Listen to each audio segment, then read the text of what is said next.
Company పేరు చెప్పాలండి. Company పేరు చెప్పాలి. కంపెనీని క్రియేట్ చేయాలి. మాది పెద్ద కంపెనీ, మన కంపెనీ గురించి అందరికీ తెలుసు, అవునా? బజాజ్ ఆటోలు ఉన్నాయి. అసలు మనం ఇక్కడ చెప్పాల్సిన అవసరం లేదు. ప్రతి ఒక్కరు మనం ప్రతి ఒక్కరి ఇంట్లో ఒక 100 ఇళ్ళు ఉంటే ఒక 50 ఇళ్ళలో మన ఈఎంఐలు ఉంటాయి, టీవీ ఫ్రిడ్జ్. ఓకేనా? సో కంపెనీ గురించి చెప్పాలి. ఓకేనా? కంపెనీ గురించి తర్వాత లోన్ డీటెయిల్స్ చెప్పాలి.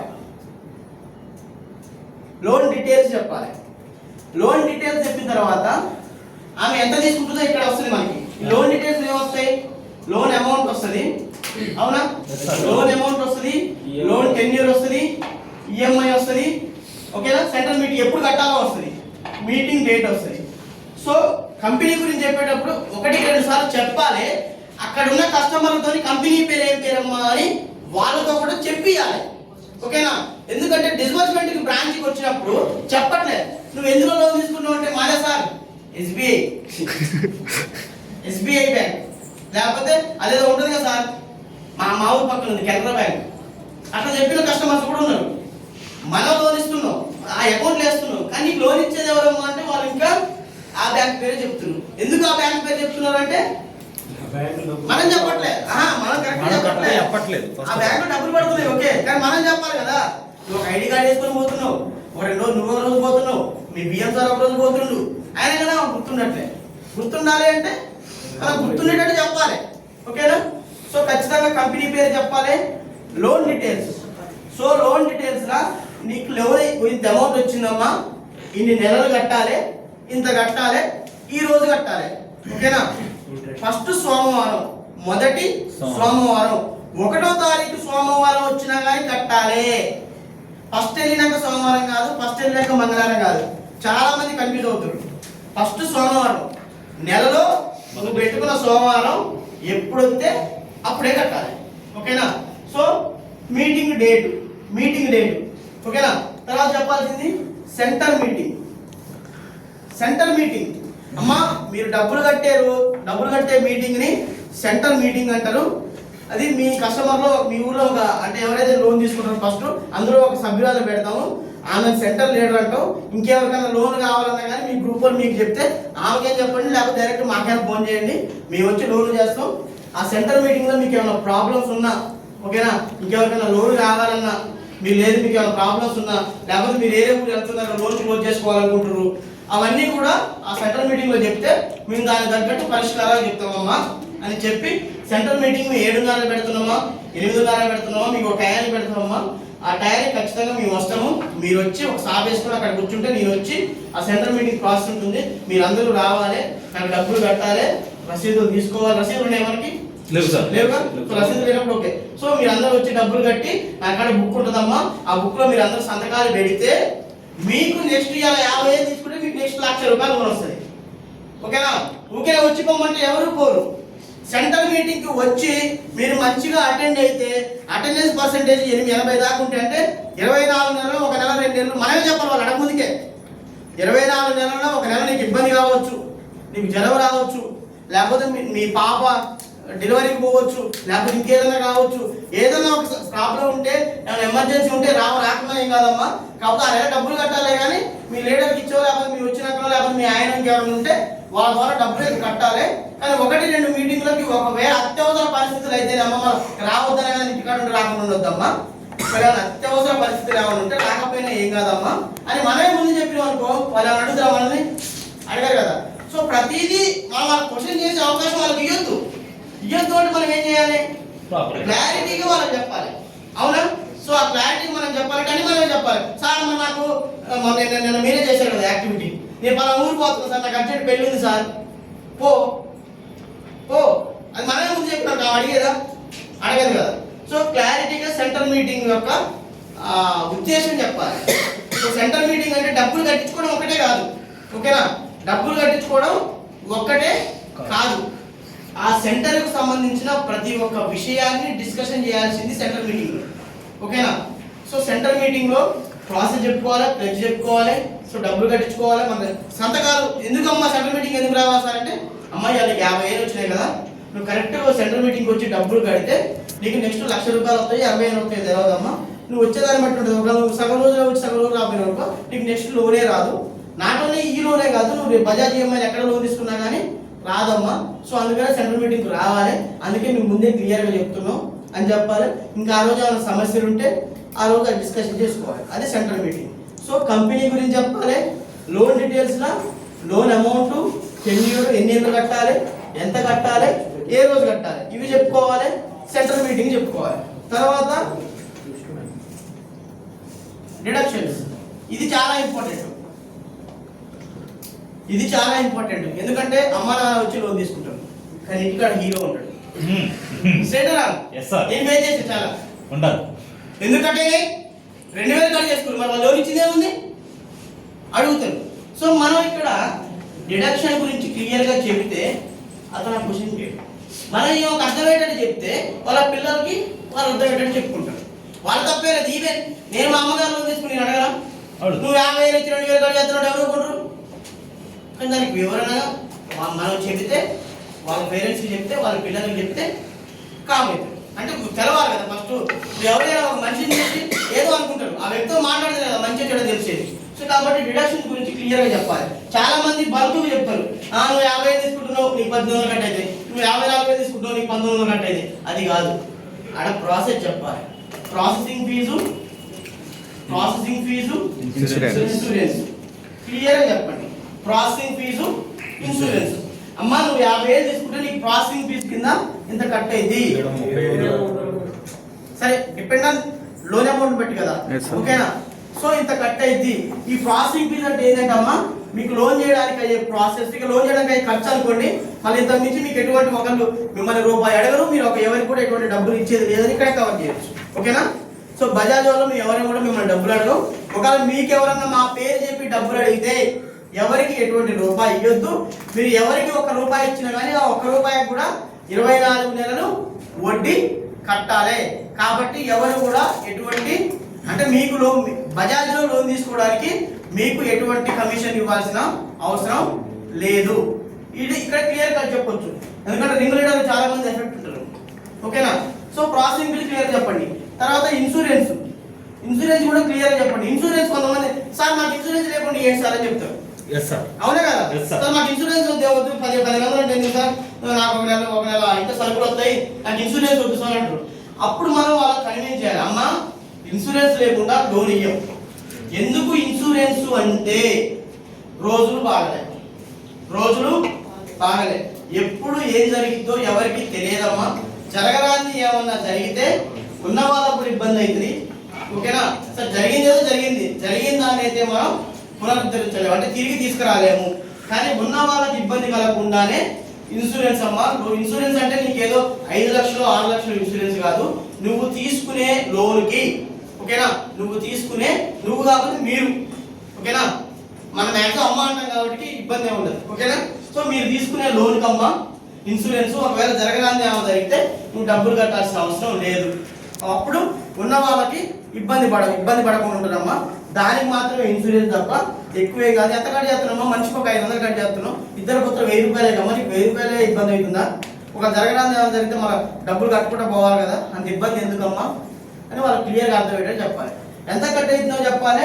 ఇద్దరికి ఉంటే ఇద్దరికి, నీకు ఇంత మీ ఇంత ఇద్దరికి ఇన్సూరెన్స్ ఉందమ్మా, మీ ఇద్దరికి ఎవరికి ఏమన్నా కానీ ఇన్సూరెన్స్ వర్తిస్తుంది. సో అప్పుడు మీకు బడన్ అంటే ఇబ్బంది కాకుండా ఉంటుందమ్మా అని వాళ్ళకి క్లియర్గా ఈ 2 పాయింట్లు చెప్పాలి. ఎవరైనా బోర్ పడుతుందా? లేదు కదా, ఓకేనా? సో డిడక్షన్స్ గురించి క్లారిటీగా చెప్పాలి. సో ఈ పాయింట్ చెప్తే వాళ్ళకి మైండ్లో ఉన్నప్పుడు అరే నాకు రేపు ఈఎంఐ ఇది కట్టకపోతే నాకు ఈ ప్రాబ్లం అయింది అనేది గుర్తు రావాలి, ఓకేనా? So processing fee, insurance. Processing fee ఎందుకు సార్ అంటారు? అమ్మ మా బ్యాంక్ ఒకటే కాదు, మా ఫైనాన్స్ ఒకటే కాదు, మీరు 1 రూపాయి కాడి నుంచి నువ్వు 1 కోటి రూపాయలు తీసుకున్నా కానీ ప్రాసెసింగ్ ఫీజు అనేది కామన్ అమ్మ. 5,000 తీసుకున్న ప్రాసెసింగ్ ఫీజు ఉంటుంది, 10,000 తీసుకున్న ప్రాసెసింగ్ ఫీజు ఉంటుంది. ప్రాసెసింగ్ ఫీజు అనేది కామన్. మీ దగ్గర అతని నుంచి మీ ఎటువంటి డాక్యుమెంట్లు మేము ఏం తీసుకోవట్లేదు, మేము ఏ పేపర్ లెస్ అంటే పేపర్ లేకుండా మీకు లోన్ ఇస్తున్నాం, ఎటువంటి డాక్యుమెంట్ లేకుండా లోన్ ఇస్తున్నాం.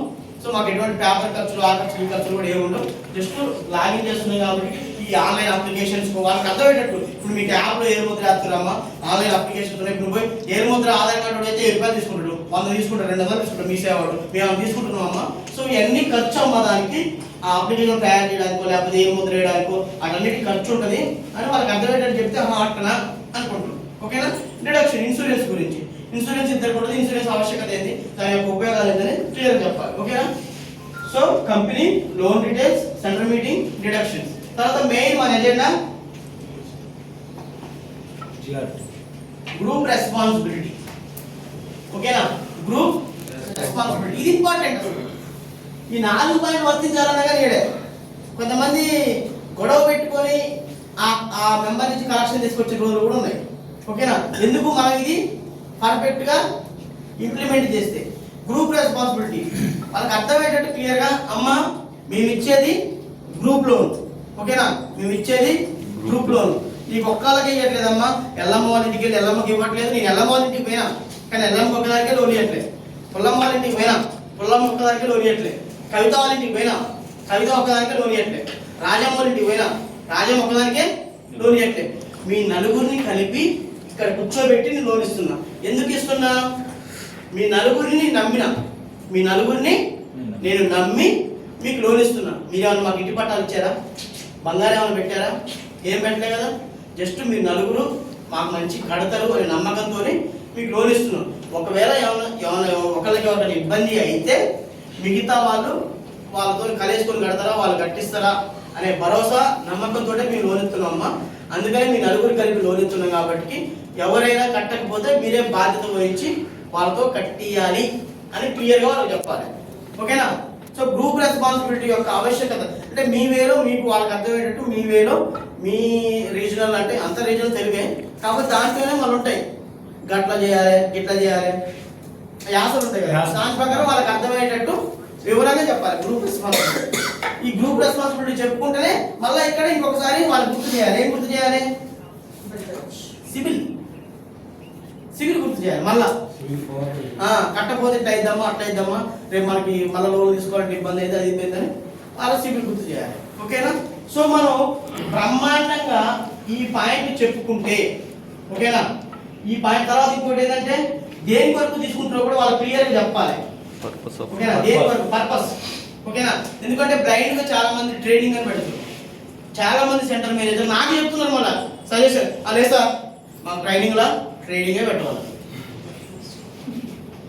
సో అంటే ట్రేడింగ్ పెట్టమన్నారంటే వాళ్ళు తప్పేం చెప్పలే.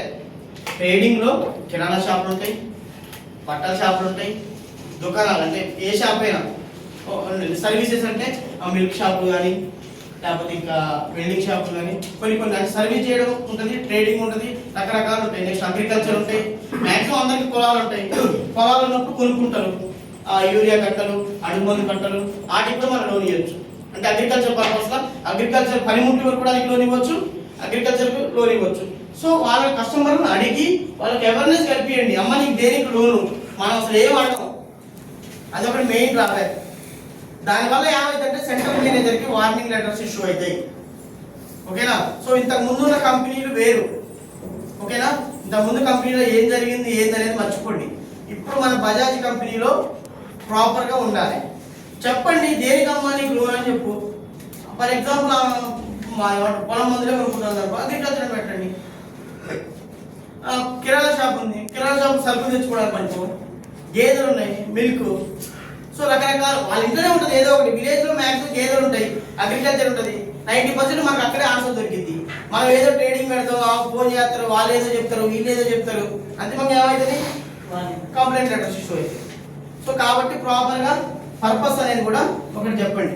సో ఈ 6 పాయింట్లు, ఓకేనా, ఈ 6 పాయింట్లు సిజిటి బిఎం ఏం చెప్పొచ్చు, జిఆర్టీలో బిఎం ఏం చెప్పొచ్చు, సిజిటిలో సిఎం చెప్పొచ్చు, అండ్ డిఐ టైంలో ఆపరేషన్ మేనేజర్ కూడా చెప్పొచ్చు. ఈ లైన్ ఇప్పుడు మన సార్ అన్నాడు, ఎక్కడ ఏ బ్రాంచ్ లో డిస్బర్స్మెంట్ అయినా కానీ ఒకటే ప్రాసెస్ ఉండాలి. ఈ ప్రాసెస్ బాగలేదా? మరి చెప్పుంటే చాలు. మన కంపెనీ హైలైట్ అవుతుంది, లోన్ వివరాలు హైలైట్ అవుతున్నాయి, సెంటర్ మీటింగ్ వస్తుంది, డిడక్షన్ గురించి చెప్తున్నారు. కానీ కొంతమంది ఏం చేస్తారంటే డైరెక్ట్ పోతారమ్మా నీకు 50,000 లోన్ వస్తుంది, ఓకేనా, ఇంత కట్ట అవుతుంది, ఇంత కట్టాలి, ఆడ కూర్చుందిరా బిఎఫ్ జిఆర్టీ అంటే అందరూ అనట్లేదు. మళ్ళా కొంతమంది ఇంటికాడికి పోతారు, ఫోటో తీస్తారు, హౌస్ ఫోటో తీస్తారు, లేకపోతే అక్కడ ఫోటో తీసుకొని వచ్చి ఆ జిఆర్టీ కూర్చొని అప్లోడ్ చేస్తారు. అమ్మాయి నువ్వు 50,000 తీసుకుంటావు కదా, నువ్వు నెల కింద కట్టాలి, నీకు ఇన్సూరెన్స్ కి ప్రాసెసింగ్ పోయి 1,800 కట్ అవుతున్నాయి. ఓకేనా? గుర్తుందమ్మా? ఓకే కదా? ఆఫీస్కి రండి, నలుగురు కూర్చోబెట్టి ఒక తీసుకొచ్చాను. అంతే జిఆర్టీ, మినిమం జిఆర్టీ అట్లా చేయాలి. అసలు జిఆర్టీ మీరు చెప్పొద్దు, కస్టమర్ కూర్చోబెట్టాలి, వాళ్ళని చెప్పి వాళ్ళ ఇంట్రడక్షన్ చేయించుకోవాలి. తర్వాత అమ్మ నేను నా పేరు ఉదయభాస్కర్, నేను బ్రాంచ్ నుంచి వచ్చిన అని చెప్పి సార్ చెప్పిండు. అమ్మ ఆ సార్ పేరు ఏం పేరు, ఓకేనా? మీ కానీ సార్ వచ్చింది కదా, ఆ సార్ పేరు ఏం పేరు చెప్తాడు. ఓకే అమ్మ, వెరీ గుడ్, ఆ పేరు కదా. మీకు మొత్తం మీ 24 నెలలు అప్పు తీరేంత వరకు కూడా పూర్తి బాధ్యత ఆ సార్దే, ఓకేనా? ఏమున్నా కానీ మీరు ఆ సార్కే చెప్పండి, ఆ సార్ మీరు అన్ని చూసుకుంటాడని చెప్పి. తర్వాత ఆ సార్ ఏం చెప్పిండమ్మా, రాజమ్మ కంపెనీ పేరు ఏం పేరమ్మా, ఓకే చెప్పింది. ఎల్లమ్మా ఎంత తీసుకుంటున్నావు అమ్మా, పూలమ్మా ఎంత కట్టాలమ్మా, అమ్మా ఇన్సూరెన్స్కి ఎంత కట్ అయితే అమ్మా అని వాళ్ళని క్వశ్చన్ చేస్తే వాళ్ళకి అర్థమైందా లేదని మనకు అర్థమవుతుంది. ఒకవేళ అప్పుడు వాళ్ళకి అర్థం కాకపోతే యాజ్ ఏ బ్రాంచ్ మేనేజర్గా, యాజ్ ఏ లీడర్గా వాళ్ళకి అర్థమయ్యేటట్టు చెప్పాలి. చెప్పి వాళ్ళతో మనం వెళ్ళే ముందు మళ్ళీ చెప్పియాలి. చెప్పించిన తర్వాత అవన్నీ వాళ్ళకి అర్థమైనాక అప్పుడు ఆపరేషన్ మేనేజర్ అయితే అక్కడక్కడ చెప్పేటట్టు ఉండాలి. ఇదంతా చేస్తే మన కలెక్షన్ ప్రాబ్లం అనేది రాదు. ఎక్కువ కలెక్షన్ ప్రాబ్లం వచ్చేది ఏంటంటే అవగాహన లేక, కట్టకపోతే ఏమైందిలే, ఎవరో ఒక ఆయన స్టార్టింగ్ చేస్తారు ఊళ్ళే, ఎందుకు ఏమిస్తుందో తెలియదు, డబ్బులు కట్టొద్దని. అట్ట వేసినా కానీ 50% కలెక్షన్స్ వచ్చిన రోజులు ఉన్నాయి. ఎందుకు? వాళ్ళకి తెలుసు సిబిల్ స్కోర్ పోతే ఏమైంది అనేది వాళ్ళకి తెలుసు.